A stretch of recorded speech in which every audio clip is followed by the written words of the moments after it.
dear friends who just joined us, a very warm welcome to our polar webinar. We are very glad to welcome you and thank you for finding time to join us. And as you know, my name is Kate and I work at Poseidon Expeditions at Sales and Marketing Department, and I will be your host today. And that's me. We will do a little bit of a sound check. Just please send us the plus in the chatter box if you can hear us well. I know we've tried already talking to some of the people who joined us. It seems that we are fine, but just in case you have any troubles hearing us or seeing us, just let us know. Yeah, I'll just check my mic as well. Make sure everyone can hear me. Yes, I think it's all good because we're getting some pluses in the chatter box. Very good. Thank you, dear friends, for helping us to see if everything is working well. All right, so today during our polar photography webinar, we will be actually covering the following questions. We will talk about what kind of camera equipment should you pack if you're going to the polar area. How can the weather affect your gear? And what if you lack photography skills? Would you be able to make nice shots? All that and many other different things we will cover today with our dialogue. And right now, I would like to introduce my co-host to you, our polar professional photographer, John Bozinov, all the way from New Zealand. Hi, John. Hello, everyone. And yeah, thanks for having me here today, Kate, and to everyone who's watching at home. And good morning or good evening to wherever you guys are in the world.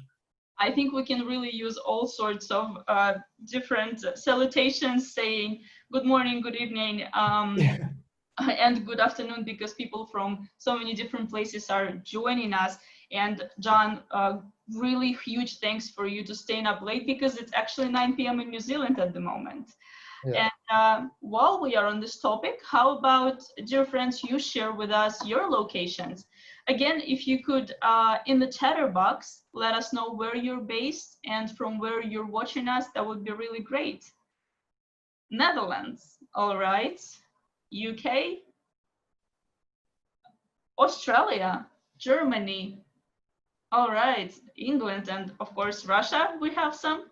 Belgium, very good. Multicultural today. Yeah, very nice.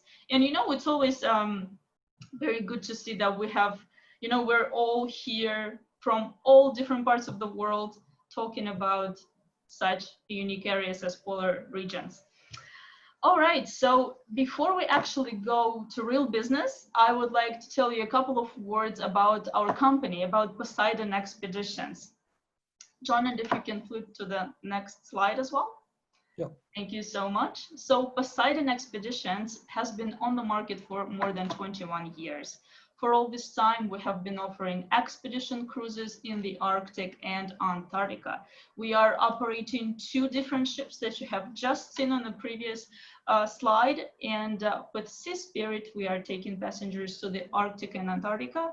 And aboard the nuclear-powered icebreaker, 50 Years of Victory, we are taking lucky passengers to the very top of the world. Some of us here in Poseidon Expeditions are professional photographers. Some of us are just learning, but we definitely all are polar fans. All right, I think it's really high time I properly introduce John to you. So John is a polar professional photographer who have been working with us for quite a long time and have been to all the destinations that we cover. John, if you don't mind telling us a little bit about yourself, about your career, how you got involved with the polar areas, that would be really great. Yeah, sure. So I've kind of been working professionally as a photographer for kind of around 7 years now. And I think even kind of early on in my photography career, I was quite drawn to kind of colder climates and also to shooting outside in nature as well. So I think I was just almost in a way naturally led to the poles. So I started working with Poseidon around 5 years ago now. And yeah, over that time, as you mentioned, I've been fortunate to visit and do every single itinerary that Poseidon offers. So hopefully that will give me quite a bit of experience to be able to talk about the different locations that we visit in today's webinar. So I think like most people who go to the polar regions for the first time, quite quickly you kind of catch the polar bug, which kind of basically means you absolutely fall in love with the polar regions from the very first time that you get to visit. Obviously, they're very unique and beautiful. You're an unspoilt wilderness as well, and it's one of the few places, or the poles are some of the few places on the planet where we do still have, you know, a pure wilderness that is kind of unspoilt by the presence of man. Of course, seeing wildlife in its natural habitat, absolutely incredible. And again, the poles are some of the best places in the whole world to be able to see that. Just like you can see in this photograph here of some penguins on the beach in South Georgia. Sounds good. John, I think one of the really popular questions that we have usually, when you work on the ships, how much time a year you usually spend away from home working on the ship? Yeah, so my contract lengths on the vessels vary, but in total, I'll be away working on the ships for anywhere from 5 to 8 months every year. So I think, and yeah, quite a long time. So in 2019, I spent 8 months on the ships. Unfortunately, this year will certainly be a little bit less. But yeah, so it's taken up quite a bit of my time over the last 5 years as I've really kind of committed to it and kind of followed my passion with the polar regions. Sounds great. John, do you think it's harder to make pictures in the polar areas than anywhere else? Yeah, so this is something that I'll talk about in a little bit more detail a bit later on. And of course, the polar regions do certainly have their own challenges that come with, you know, shooting in the poles, particularly obviously the weather conditions and the temperature and things like that. But I think these are challenges that aren't too difficult to overcome, and as long as you have a good understanding of those challenges before you come away with us and you're well prepared, they won't really be too much of an issue. Yeah, when you visit. Sounds good. Are there any other projects that you're maybe involved with that you're doing apart from working on the ship? So over the last couple of years, or the last 5 years, while I've kind of got into polar photography, I've been quite heavily focused on building a career around polar work. So I think some of the initial kind of side projects I had going kind of took a bit of a sideline, so to speak. But now, because of the current pandemic and situation, I've got a little bit more time to kind of explore some of those areas. But when I'm not on the ships, kind of some of the main things I do is kind of advocate for the polar regions through social media, and particularly on my Instagram account, and basically connect with an audience in that way. Sounds good. And honestly, John, thanks a lot for posting so many nice shots and videos from polar areas, because we all can only reminisce at the moment and Yeah. those places. Yeah, I find myself doing the same thing quite often, just scrolling through old photographs on my phone. Exactly. And I know that you do quite a lot of pictures with smartphone, particularly iPhone. Can you tell us a little bit more about that? I know you'll cover that later on as well. But just yeah, for sure. So smartphones are something that we'll talk about a little bit later in this webinar. But it's also a bit of a personal project that I've been doing over the last few years in the polar regions. And that is, yeah, so basically just shooting a lot with my phone, both photographs and videos and things like that. And there's many reasons why I like to shoot with a smartphone. It might sound a little bit counterintuitive to a lot of people, because you kind of associate polar regions being quite an extreme environment, and that it would require really expensive professional level gear. And that is certainly true to an extent, but I also think that smartphones do a really good job in the polar regions, and they're quite hardy. They're often waterproof and things like that. I also love that I can kind of just keep my phone in an internal pocket of my jacket and pull it out quite easily and take photographs while I'm in a Zodiac. So it is quite handy from that perspective. I appreciate the simplicity of shooting with smartphones as well. I've always found that the more limitations I have on my creativity and my tools, the more that allows me to be creative in a strange way. So I find, yeah, basically the simplicity of the smartphone allows me to bring out creativity in myself, I think. That's perfect. All right. How about we actually start talking about photography on board?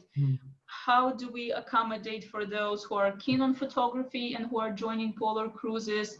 How do we do it? Where do we do it? How much time do we have? John, please take the floor. Yeah, so I know this is probably a concern for a lot of guests who are coming away with us. And what I've noticed over the last few years is that for a lot of people, photography is really one of the main reasons why they come on the voyages with us. And it's really right at the top of their list of what they want to get out of the trip. And I think this is just because it's become a very popular hobby recently, largely because of social media and things like that. Also, I think that kind of professional grade camera equipment has come down in price quite considerably over the last few years, which is in a way kind of lowered the barrier of entry into kind of getting into photography as a hobby. So it is something I notice a lot on board, that a lot of our guests are really, really focused on their photography. So I know a lot of people were kind of concerned, how do you kind of accommodate for people that are quite photography focused or really want to have a photography emphasis on their trip? And so we do that through a number of different avenues. The first one being photography lectures. So depending on the length of the voyage, we will have multiple photography lectures on a bit of a range of photography topics. So I kind of give a general kind of basics lecture on photography, and I also cover ones on smartphones and things like that. I also think that there's these lectures are kind of appropriate to all people, no matter what your kind of competence level with photography. So whether you're just an amateur who's perhaps come along with your smartphone, who wants to take a few nice pictures on the voyage, or if you're someone who considers yourself, you know, a serious hobbyist or a professional photographer, I think everyone can kind of get something out of these lectures. Something that I think is also really important as a photographer is that you can always improve and continue to learn. And something that I found really valuable is to maintain a bit of a teachable spirit when it comes to photography. So I kind of think I can always learn something about photography from anybody. And whenever we have other photographers on the ship, I always love talking to them to get some tips from them as well. We also offer photography workshops on our voyages, especially the longer voyages where we have days at sea, such as the trips down south that visit South Georgia and the Falkland Islands. So these workshops kind of give you a little bit of one-on-one time with the photographer, perhaps to ask some personal questions about maybe some issues you're having, or if you need some assistance with your own camera, we do some help kind of figuring something out. It's also an opportunity for us to kind of walk around the ship together and really practice taking some pictures and trying out new compositions and things like that. Something that I've always found in our workshops is that people have a bit of trouble taking photos of flying seabirds. So especially down south in Antarctica and crossing the Drake Passage, we do have a huge abundance of seabirds, particularly petrels and albatross, like you can see in this photograph here. So this is something that I think I found that people struggle with a lot. So this is kind of the kind of thing that we cover in the workshop. So I give people specific tips on how to get great shots of flying birds, and I kind of break that down as well, giving specific camera settings and things like that to help people kind of really get the most out of the trip. Kind of other ways that we accommodate for guests who are interested in photography is often we will encounter cetaceans from the ship. And so we'll often, if we see them in the distance, we might slow down the vessel or even stop the vessel so we can stop and photograph them. So this is how that would kind of look. Perhaps we've spotted a group of humpback whales that are all feeding in the distance. So we slow down the vessel and everyone will go on the outside decks and get some great shots of that. So perhaps in the Beagle Channel, often we encounter dolphins, like you can see here, and also varying, whale species, but especially humpback whales for sure. All right, well, that sounds very interesting. And actually, it's cool to know that you do have a lot of photo opportunities when you are just traveling, for example, to Antarctica. So when you are at sea, there's already quite a few opportunities. But of course, when we get to the destination, you see lots of wildlife. And let's talk a little bit about the chances that you get for the photos when you're actually there. Yeah, for sure. So I think this is something that people are quite interested in learning about as well. So there are kind of two different activities that we do off the ship. Fortunately, Poseidon typically has quite small vessels, which means we're able to get everyone off the ship at the same time. And so what we will usually do is one of two things. We'll either have a Zodiac cruise or do a landing on shore. So what is a Zodiac? I'm sure a few of you are possibly wondering. A Zodiac is basically the brand name for these inflatable boats that you can see in this photograph here. So these are the small little ribs that we use to basically shuttle our guests between the vessel and the landing site. Or sometimes we just go on a Zodiac cruise and perhaps explore the shoreline and encounter wildlife from the Zodiacs. What's really nice about that is you can kind of get this really up close and personal encounter with a lot of the animals in their natural environment. So the next few photos I'm going to show you all just a couple photos of mine that I've taken on Zodiac cruises. So we have some penguins kind of standing on what looks like a small iceberg or ice floe. This is the flipper of a humpback whale, which is obviously really incredible to be able to see whales from that nice low perspective. It's really wonderful for photography. Also seals as well. We often encounter seals lying on ice on Zodiac cruises. So if we're not doing a Zodiac cruise and not just driving around, we'll physically land people on shore. And this is what we refer to as a landing. Oh, sorry, just to go back for one moment, about how long do Zodiac cruises typically last is something that I wanted to mention. It kind of depends on the weather and just the kind of logistics of how much time we have that day. But a Zodiac cruise can last anywhere from 1 to maybe 2 or 2.5 hours, perhaps even up to 3 hours if you have a really incredible encounter with a polar bear or something like that. So the time is usually quite flexible. Of course, so now, yeah, I just wanted for us being a small ship with just maximum 114 passengers, we really do have that flexibility because we have everyone out at the same time. So like John mentioned, if there's anything epic happening, of course, we will stay a little longer and watch.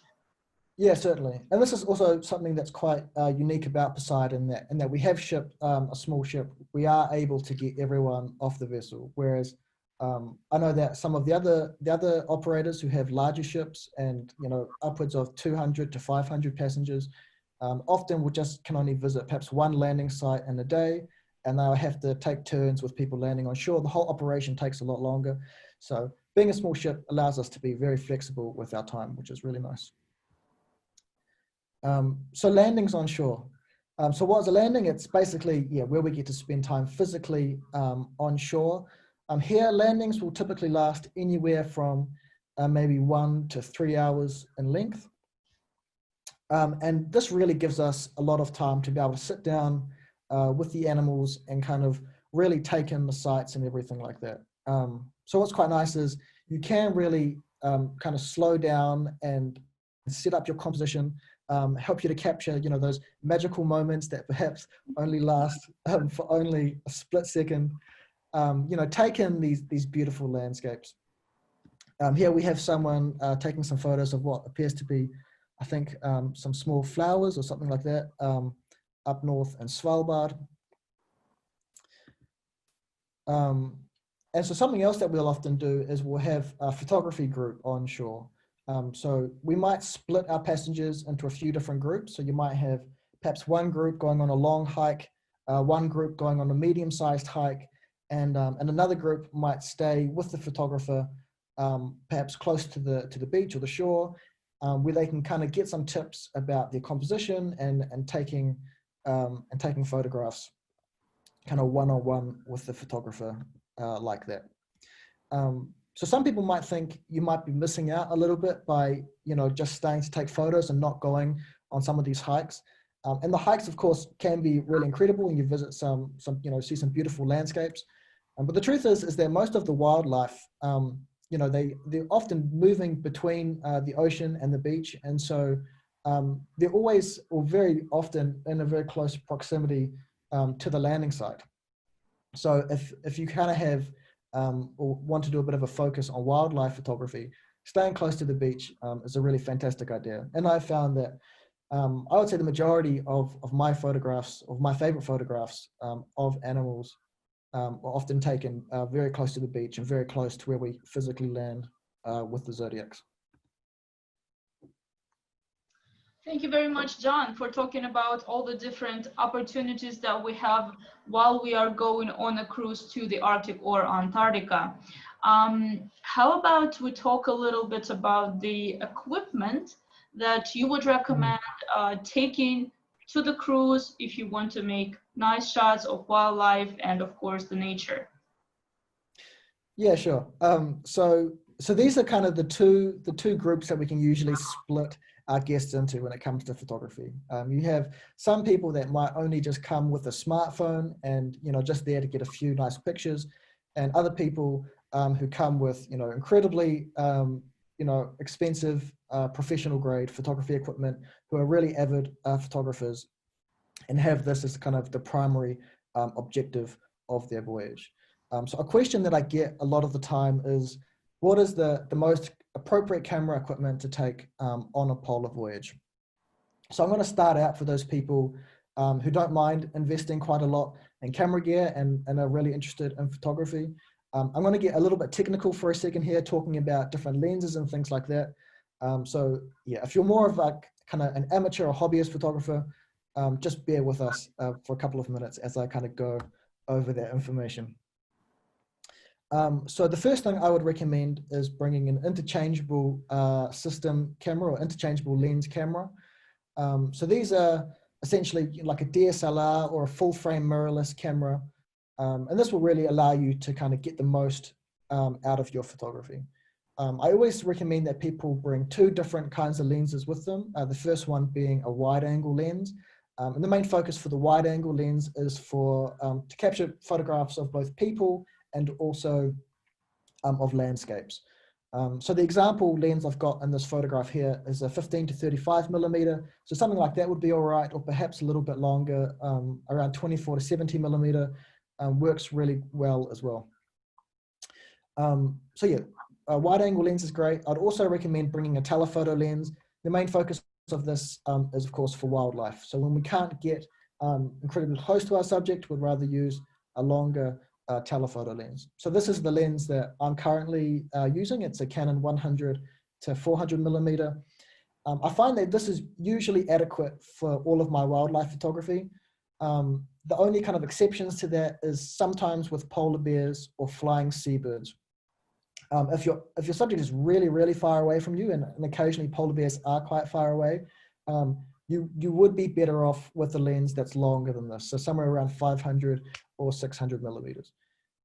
So yeah, I think it is really important to have both the wide angle and the telephoto lens. And ideally, if you could bring two different cameras with you, that would be great. So you could have one camera that always has the wide angle lens on, one that's always got the telephoto, and then you don't have to change lenses when you're outside, because of course we do run into some quite harsh weather at times with rain and snow. And so it's nice to be able to just change cameras rather than changing lenses on one single camera. All right, sounds good. I hope that everyone who wants to be a professional photographer is making notes at the moment. John, how about those who are just bringing the iPhone or any other smartphone? Would that be enough, or would there be any other tips for those who are just using the smartphones? Yeah, so I'm obviously an avid smartphone and iPhone photographer, and you can certainly take fantastic photos in the polar regions on your smartphone. And I think some of my favorite photographs I've taken have been on my iPhone. That being said, I think it's important to understand both the strengths and the weaknesses of a smartphone, so you know what kind of photos your phone is going to work well for and where it might fall a little bit short. So the strengths of smartphones are really in kind of cloudy conditions, when you don't have really harsh light going on. It works really well for both landscapes and any subject that's quite close to you. And this is because smartphones typically have a wide angle lens.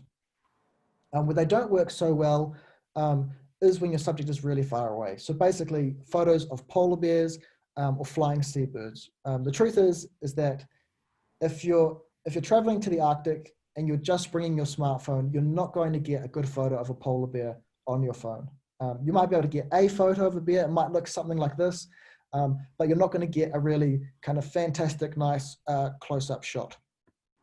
So with that being said, if you do like the idea of traveling with a really kind of small camera kit, and you don't want to be kind of lugging around big heavy camera equipment like I do, there are a few accessories that I would recommend bringing with you to help you kind of get the most out of your smartphone experience on a polar voyage. So the first one is a tripod. So the example I've got here is a Joby GorillaPod. I've got one with me today, so you can see it's nice and small, and it's perfect for a smartphone. The reason I recommend bringing a tripod is that it works really well for video, for videos and for time lapses. So I think really the most important thing for having nice video footage is that it's nice and either smooth or stable. And so a tripod will of course allow you to do that. It's also essential if you want to take time-lapse videos, which I'll show you a little bit later on. The other thing I would recommend is getting some attachable lenses for your smartphone. This will greatly increase the capability of your phone and will allow you to take some other photos that you wouldn't otherwise be able to. So these kind of examples I've got here are from a brand called Moment. They make a variety of lenses. I think I own 3 of these 4, and I use them all the time. The one on the far left there is a telephoto lens. I think it's somewhere around 80 millimeters. There's a wide angle lens, a macro, which is what I've got next to me at the moment, and a fisheye lens. So essentially, when you buy these products, you get the smartphone case, and you can kind of see it's got a little bit of a mount on there. And you simply put the lens on, rotate it 90 degrees, and then you're good to go. So I find these lenses fantastic, and I use them almost every single day when I'm working in the poles. So here's just an example of a macro photograph. Bonus points to anyone who's able to recognize what this insect is. This is the Antarctic midge. It's the largest terrestrial animal in Antarctica at a whopping 2 millimeters long. So it's incredibly small, but you can see that the smartphone with this lens has done a really fantastic job of taking a picture of it. Another example, this time up north in Svalbard in the Arctic. Svalbard has an abundance of these beautiful flowers, but they are incredibly small. And so having a macro lens is really nice for bringing out some of that detail. Here's just 2 examples where I've used the telephoto lens, this time allowing me to get nice shots of wildlife. Obviously, we have restrictions with how close we can get to the wildlife, and so using a telephoto lens on your smartphone can really help to capture some of these really fantastic images of the animals when you can get relatively close. So what I want to show you here is a small time-lapse video. So this was taken with my smartphone sitting on a tripod. And essentially what my phone is doing is it's taking photographs at set intervals. So this would be, I think, perhaps 5-second intervals. And then it will put all of those photographs together into a video, into a short video. So this time lapse is 12 seconds long, but it captured around 1 hour of footage. And so you can see the kind of effect that it makes there. You can kind of see this movement, which is incredibly slow to your eye. In fact, when I was taking this, I couldn't even see any of this this brash ice in the water moving around. But when I looked at the video an hour later, you could see all of that beautiful movement. So I think that's something that's really, really cool to do with your smartphone and very easy to do as well. A question I get a lot is kind of what are the most appropriate kind of photo related apps. And these are the 3 that I would suggest people download before they come on board. The reason for that is Of course, we're operating up in the polar regions, so internet is not all that fast up there, so you want to ideally download any apps before you come onto the vessel. So this app on the far left, Lapsit, is the time-lapse app, and that's the app that I used to create the video you saw in the previous slide. The other two, Visco and Snapseed, these are both free apps, and they're essentially just photo editing apps. And so they'll allow you to make small adjustments to your photographs to make them look better, basically. All right, sounds very good. To be honest, you can get a really good amount of tips during this, webinar, and use it actually when you're going. Oh yeah, for sure. Yes, I'm definitely glad we're shooting this because it's, I think, important information for people to know before they come on board. So I'm excited to be able to show this to people later on. Sounds good. So the next thing I want to touch on is the GoPro, because GoPros are very popular. I see lots of our guests bring them on board. And GoPros are great because these little action cameras are very rugged. They're incredibly waterproof, so you don't have to worry about them getting damaged and things like that. So my recommendation with GoPros is that if you already have one, certainly bring it with you. You're going to be able to get some great videos and photos with it, especially kind of underwater footage and things like that. If you are going to join our kayaking program, I would recommend investing in a GoPro, because GoPros work great for kind of action sports and things like that. You can get head harnesses and chest harnesses for them. You can put them on poles and put them underwater. I've seen some amazing footage that some of our guests have captured of whales swimming next to them in the kayaks, and they've got this incredible footage on the GoPro, which always makes me insanely jealous. So yeah, if you're going to join the kayaking program, I would say invest in a GoPro. That being said, if you're coming along on a trip and you don't have a GoPro already and you're not in the kayaking program, I don't think it's necessary to buy one. And that's because I think you can still do so much with your smartphone that you don't really have to invest in a GoPro. So your smartphone will be more than adequate for landings that are done on shore. John, we were talking about all of the equipment that you might need or take with you to the polar cruise, or when you're actually going on landing or on Zodiac cruising. But of course, we're talking about remote Arctic and Antarctica. And are there any suggestions on how to keep your equipment safe? Because we are, operating in the water and the fast changing weather conditions. Yeah, of course. So this is a huge concern for photographers traveling to the polar regions, and that is, how is the climate and the weather going to affect my camera my camera equipment, and how do I kind of mitigate those issues? So the first thing I'll say is, one concern a lot of people have is the temperature. Typically in very cold climates, camera batteries and electronics batteries don't fare so well, and a lot of the time when they get cold, they'll just shut off. The fortunate reality is that we're always visiting the polar regions in the summertime, and while it is certainly cold there, it's not so cold that it's a huge issue for camera batteries. So my advice is, I would certainly bring a few extra batteries along with you. It's always good to have a couple of extras in your bag, but in the 5 years that I've been working in the polar regions, I've had very few experiences where I've had camera batteries fail because of the temperature. So it's not really an issue that you have to worry about. But what you do have to worry about is water. Water is the kind of the deadliest thing when it comes to camera equipment. We often encounter snow and rain.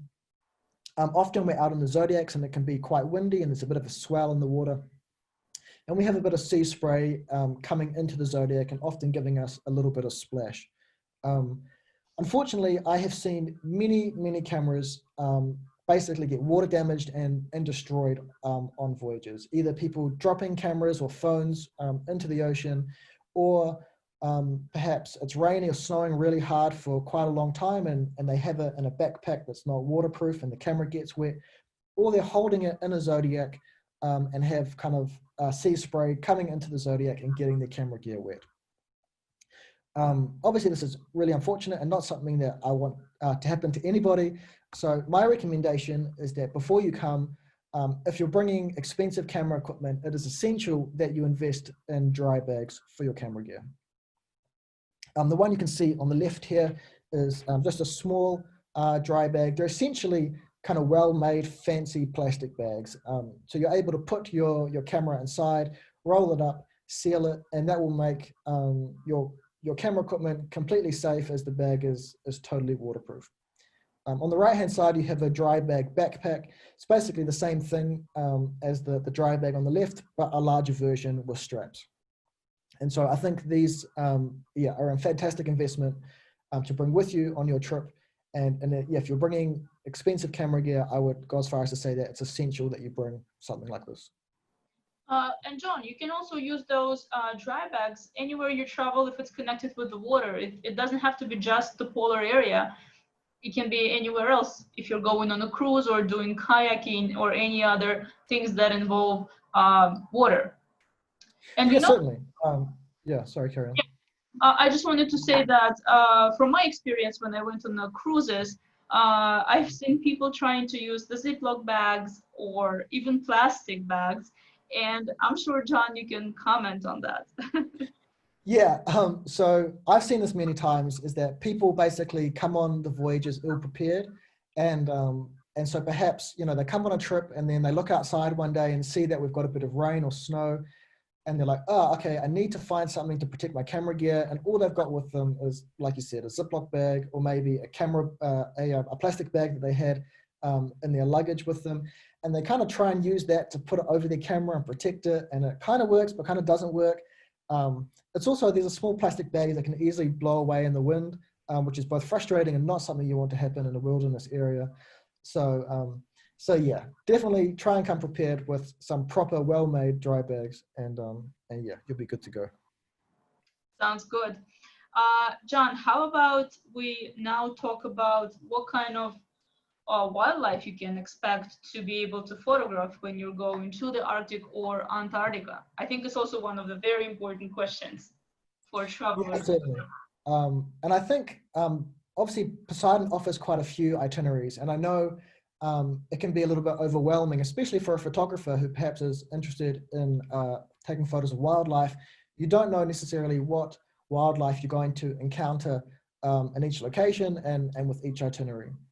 So as we mentioned at the beginning of this webinar, I've been very fortunate to all of Poseidon's itineraries, so I can give you guys a bit of a breakdown of each of the places we visit and kind of the main animal species that we see. So this is by no means a comprehensive full list, but kind of from a photography perspective, the animals that I think people are usually most interested in kind of taking photos of.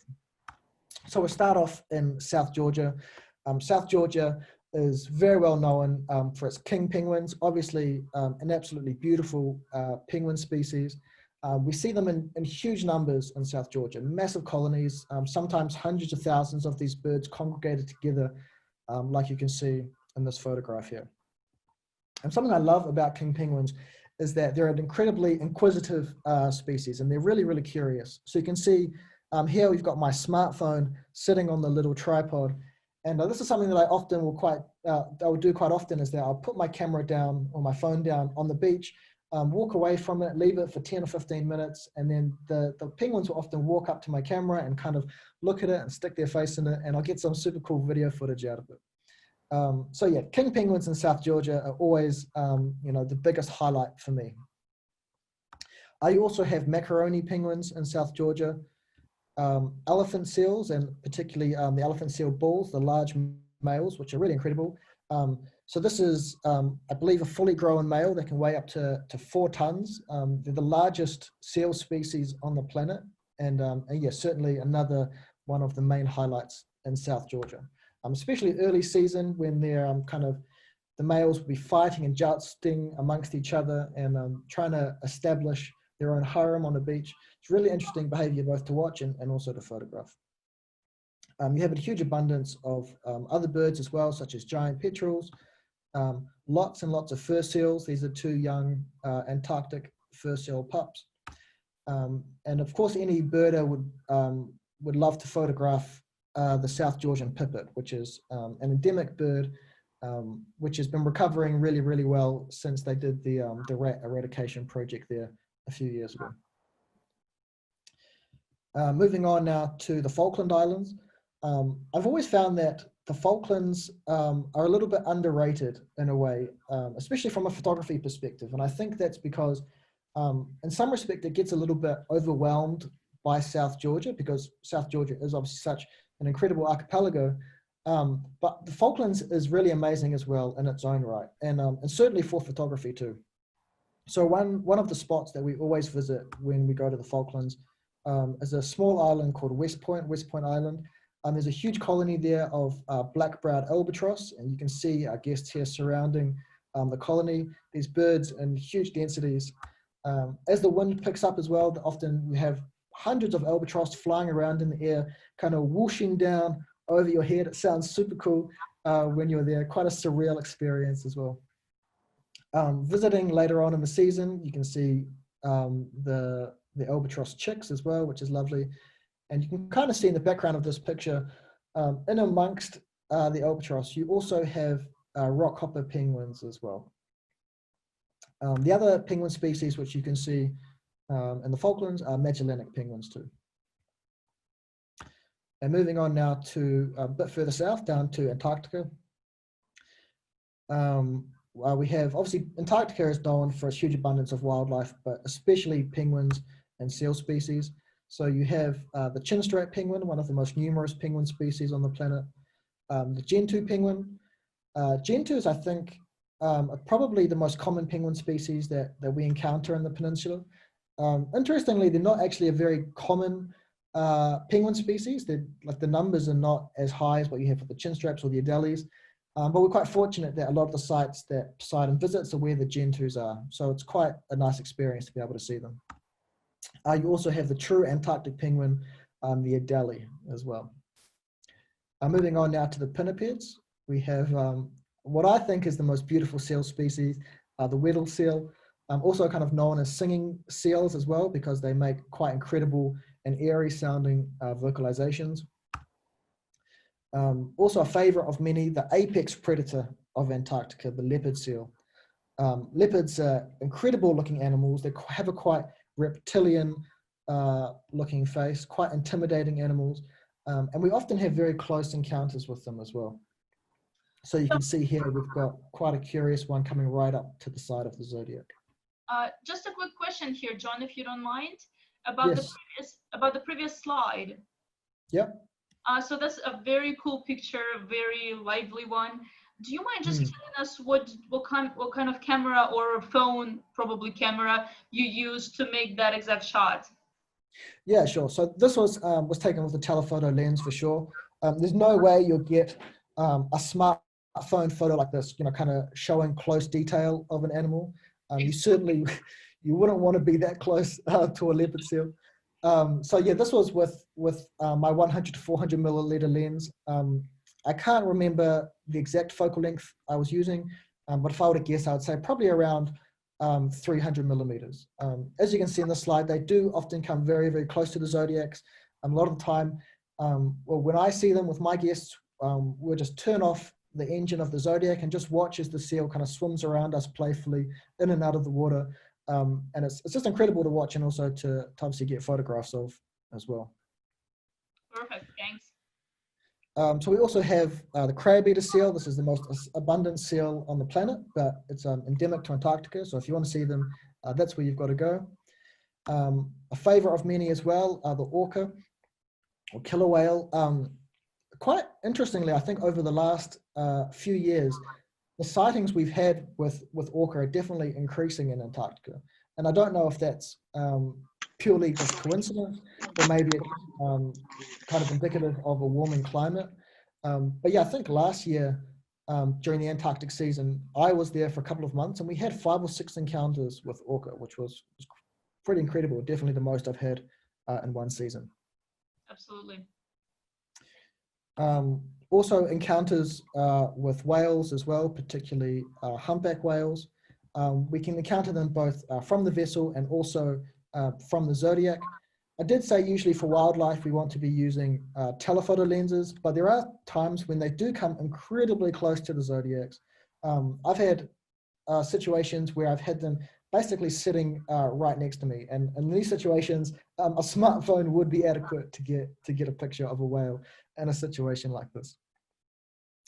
I've also included a picture of an emperor penguin in here simply because this is a question I get on board all the time, is are we able to see emperor penguins in Antarctica?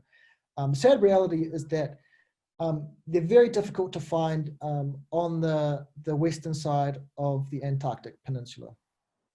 And so it is possible to see them there. I have seen one emperor penguin on my trips to Antarctica, and many of my colleagues have seen them, but it is a very rare occurrence and you will be incredibly lucky to see one. But that being said, we are always crossing our fingers and hoping that we do have an encounter.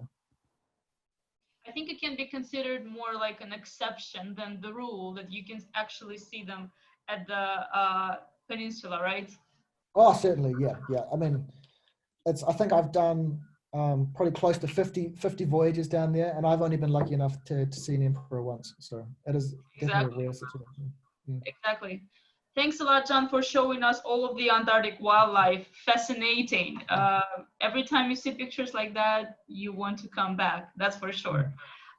Is there any difference in terms of the time when you go to Antarctica? Maybe different light, maybe different things that you can see, depending on the time that you go?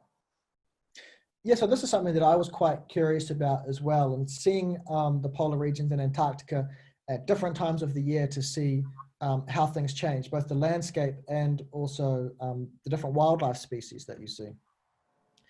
So early season or early summer, what we call kind of October to November, this is a really fantastic time to visit South Georgia if you're interested in seeing the large elephant seal bulls. And I think for photography, it's really fantastic to be able to see the males like that in the middle of the mating season, kind of jousting amongst each other.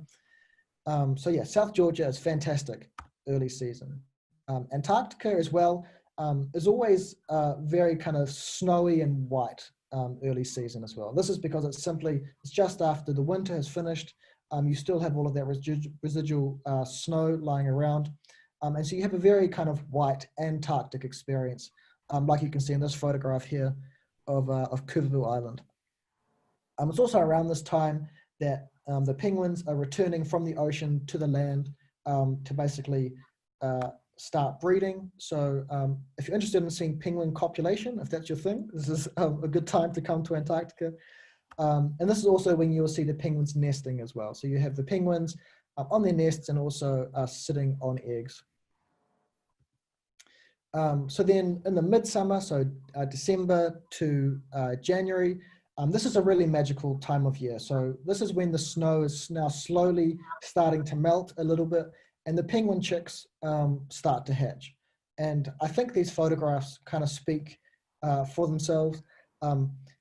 There's nothing cuter on the planet than a newly hatched penguin chick. So it's a wonderful time of year to visit Antarctica and to take photos of those chicks, sometimes even as they're coming out of the shell and as they're, basically being fed for the first time and things like that. Beautiful moments. Also, around midsummer, this is when Antarctica really starts to warm up, and we have a lot of krill migrating south down into Antarctic waters. And of course, a lot of the wildlife will follow the krill, and so we see a huge abundance of seal species, and this is when we start to see lots of whales and things as well. So in the late summer, February to March, this is when lots and lots of cetaceans have arrived down in Antarctica, almost daily encounters with whales, especially with humpbacks, which is really incredible. Around this time, a lot of the penguin chicks are now kind of growing up a little bit. They're kind of in their teenage years, and you see them now walking around by themselves without their parents. And a lot of the time, the penguin chicks are quite curious and they're exploring their new environment. So they'll walk right up to you, and you can have some really nice close encounters with the young chicks. All right, that's really good to know. I think for those who are just thinking about going to Antarctica and picking up the best time, but now you can see what the different things are, and I think that definitely helps you to decide which time of the year you want to go and explore. How about we talk a little bit about the Arctic as well? I know it's a little different compared to Antarctica, but I think it's also important to understand what and where you can actually see and take pictures of. Yeah, certainly. So the Arctic differs quite significantly from Antarctica in the sense that in Antarctica, we're essentially visiting the same places throughout the entirety of the season. Whereas up north in the Arctic, we're visiting lots of different places and we have quite a lot of variability in the different itineraries that we offer. So I'll kind of take you through each of those different sites that we visit, and again, some of the best photographic opportunities that you have in each of these places. So we're starting off now in Svalbard, which is a Norwegian Arctic archipelago north of the Norwegian mainland. It's an incredibly beautiful archipelago, and it's at the same time quite difficult to summarize because there's really so much to see there. So Svalbard has gorgeous mountains and absolutely beautiful landscapes. It's one of my favorite places in the Arctic for landscape photography. Incredible glaciers as well. We often do Zodiac cruises around glaciers or have barbecues on the outside decks surrounded by these gorgeous glaciers. And it gives us a great opportunity also to encounter a lot of pinnipeds and different seal species as well on these Zodiac cruises. I do actually remember this moment. I think I took this photograph a couple of years ago of Sana. This is when we spotted a bearded seal off in the distance, and that was her turning her engine off and slowly paddling towards the animal so that we don't disturb it. But yeah, you can get some incredible animals. This is a bearded seal. You can see that beautiful long moustache, which is making me a little bit jealous at the moment. You have Arctic foxes as well. This one looks quite young to me, beautiful animals. You have the endemic Svalbard reindeer, which is really, really cool. The reindeer are very docile animals. So a lot of the time, you can see the close proximity here between our guest and the reindeer. And that's because a lot of the time, they simply just ignore us. You know, they might only be 10 or 20 meters away, completely ignoring us, just going about their day, eating. And so it gives us plenty of time to take awesome photos of them. I mean, it's also true for walrus as well. They kind of congregate in these large groups on shore. You see them there sleeping and they'll lie there for hours on end. So plenty of opportunities to get awesome pictures of the walrus. Svalbard is also well known for its bird cliffs. So they have lots of guillemots there. Depending on the sea ice conditions as well, we can often explore quite a lot of the Svalbard archipelago. Sometimes we're able to circumnavigate the entire thing. And even sometimes head a bit further up north to find the edge of the Arctic sea ice to find polar bears. So Svalbard is a really fantastic location to see polar bears, and yeah, I've certainly got some of my best polar bear photos there. Moving on now to Franz Josef Land, the Russian Arctic National Park. So this is an archipelago, obviously north of Russia, and slightly further north than Svalbard as well. So you find that the temperature certainly drops a little bit when you visit Franz Josef Land. And because it is colder, I think around 98% of the archipelago is glaciated. So lots of incredible ice, glaciers, icebergs, things like that. Obviously you have plenty of walrus there. Yeah, beautiful light. Stunning landscapes as well. There's a Cape Tegethoff and you know, the icebergs congregating on the beach there. Also plenty of birds as well. So there's lots of wildlife to see, huge bird cliffs. You can see both guillemots and also kittiwakes there. But I think really where Franz Josef Land shines is when it comes to polar bears. I'd say out of all of the places I've visited in the Arctic, my best polar bear encounters almost certainly have been in Franz Josef Land. You see them all the time, and it's just really, really stunning. Poseidon is also very unique in that I believe we're the only operator who has acquired a permit to be able to travel from Longyearbyen and Svalbard to go over to Franz Josef Land. So what's unique about this is we're able to do voyages where we can perhaps do a couple of landings in Svalbard and then spend a little bit of time at Franz Josef Land and then come back, which is really, really cool to see. Absolutely. And John, just to add to what you just said, Yeah. why is it so important to go from Svalbard to Franz Josef Land directly? Mm. Is because it's really just a day and a half. Because for others, they would have to spend around 3 days at sea to be able to get to Franz Josef Land. So that's the shortest way to go.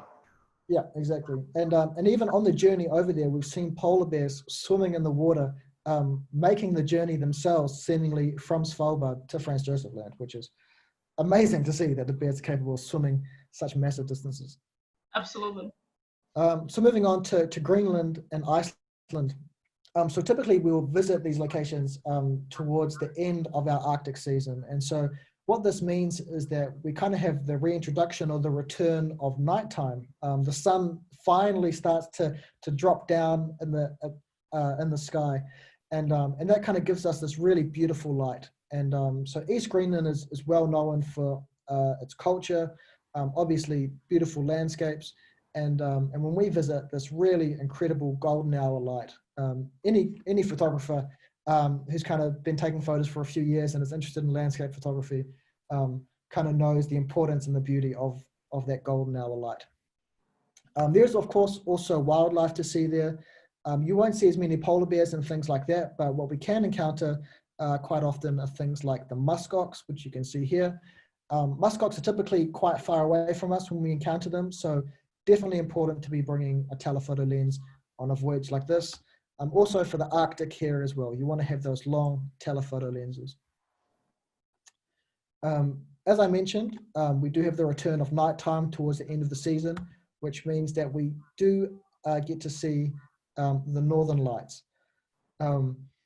Yeah, my first encounter with the Northern Lights was a few years ago, and it's really hard to put into words. It's the kind of thing that I didn't think it was real until I actually got to see it with my own eyes. And it's a very surreal experience to see the Northern Lights dancing above your head. It's just, yeah, really stunning. John, any tips on how to make a good photo?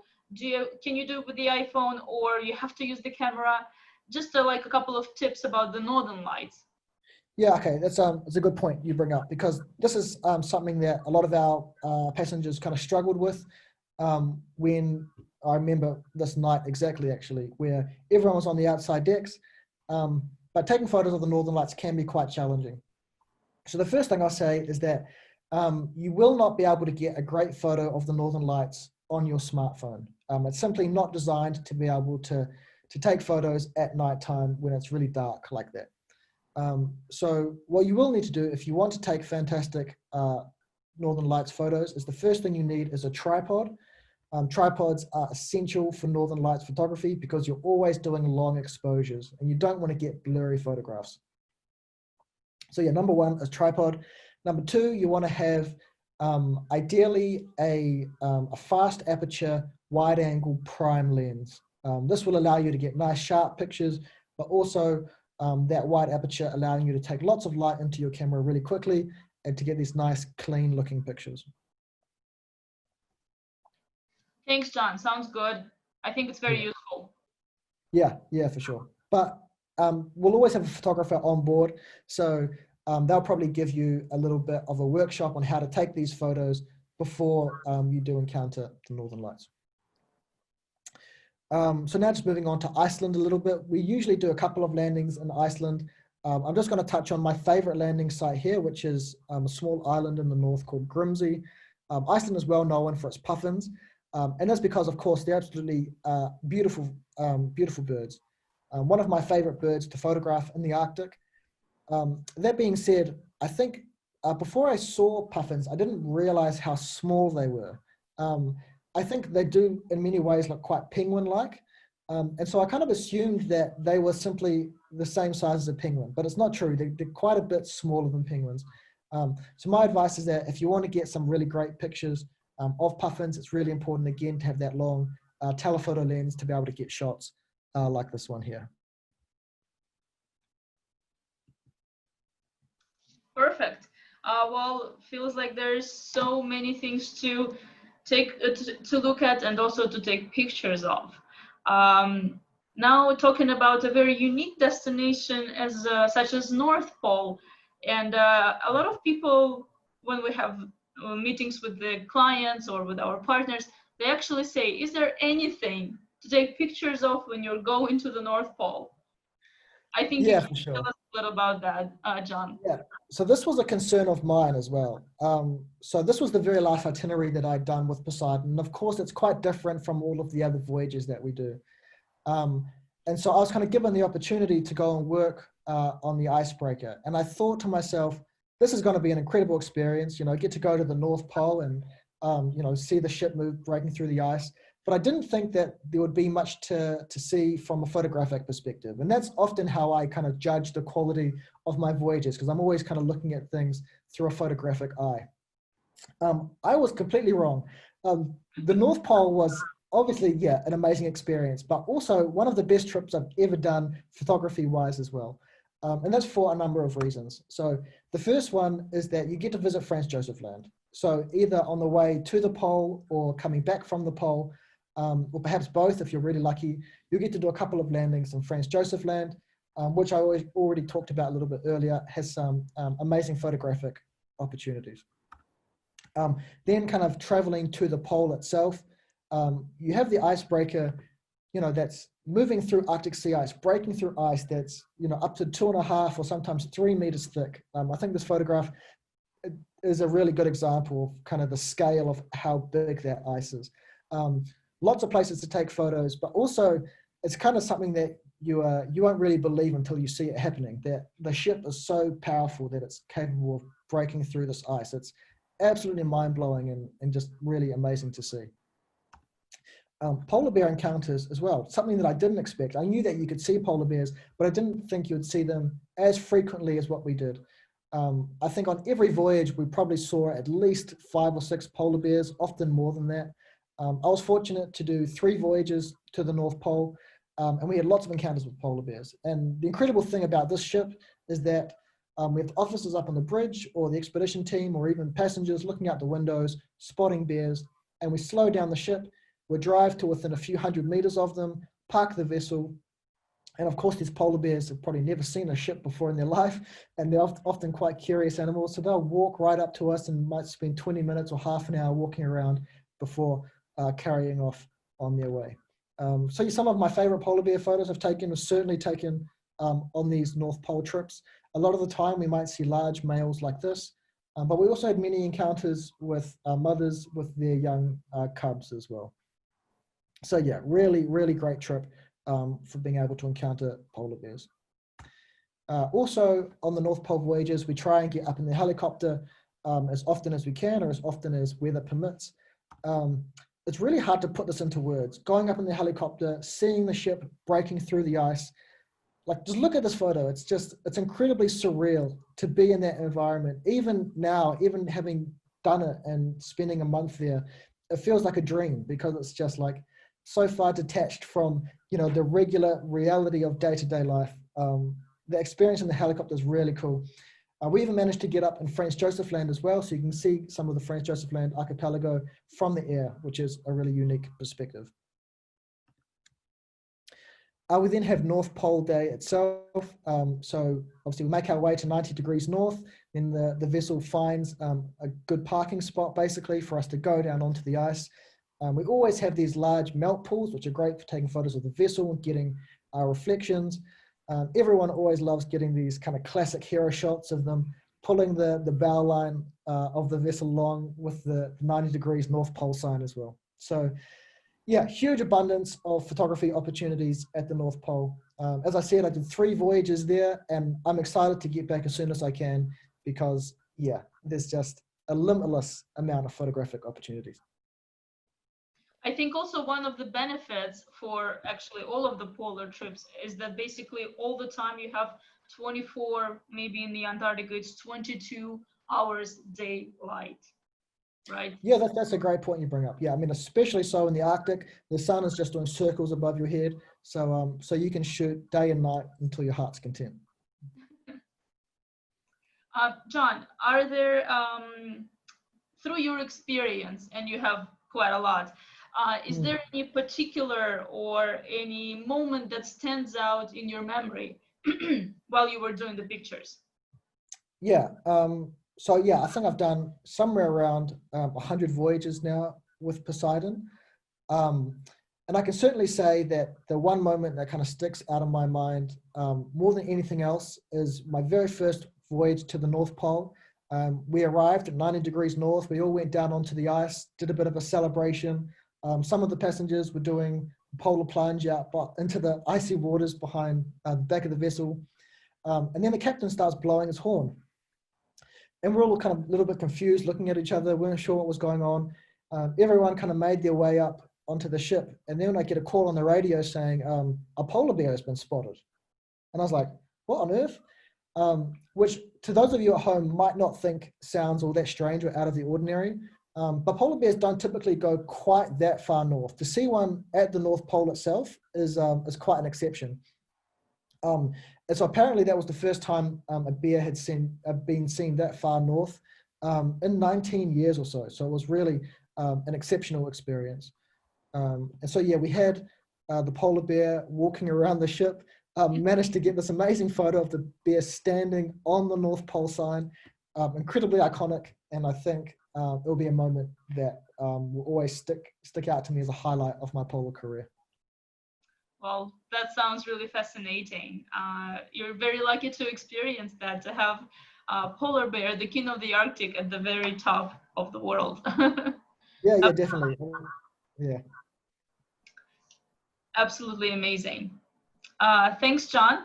I think now we will be going down to the questions and answers. Or actually, before that, I would like to mention one more very important thing, I think. We've been talking about professional photographers, and we have been talking about those who are just learning or using their smartphones for the pictures. But we also have another category of travelers who prefer to take in, who prefer to just enjoy the nature, sit around, and don't do any clicking on the buttons when they are right there. Do we have any support for them, John? Yeah, so I know not everybody is as manically obsessed with photography as I am.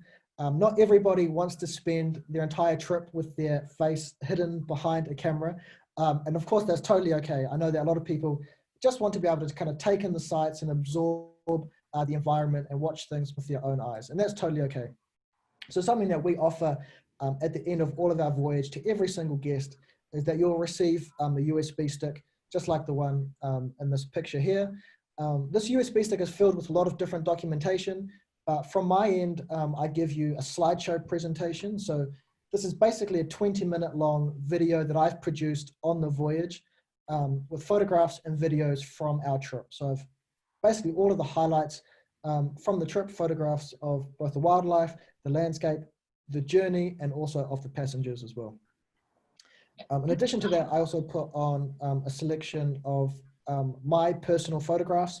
So somewhere around 200 to 400 photos that I think are my favorite photos from the trip that I think are representative of the voyage. So yeah, if you don't want to come and take any pictures whatsoever, you can kind of leave that up to me, and I'm more than happy to give you my pictures. That's perfect. And you know, it's really handy, even if you are a professional photographer, when you come back from the trip and you have thousands of pictures to look at, to sort out, to work on, but you have your friends and family, and if you want just to share a little bit of experience that you've just had, you can definitely pop that into your laptop or TV and show to your friends and family what you've just seen. And it's really incredible memory. Yeah, certainly. I think it's a nice little memento for people to take home, and an easy way to show friends and family where they've been for the last couple of weeks. Absolutely. Thank you very much, John.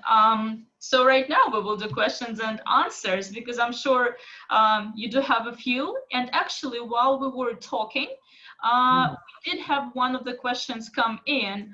Let me read it out to you. How about smaller cameras purchased for the weight with zoom lens to 400? Yeah, I know the ones you're talking about. These are kind of these like intermediate cameras, somewhere between a smartphone and a telephoto lens. I think a few years ago, these cameras weren't fantastic, but I've certainly seen in the last few years, they've really increased in quality quite significantly.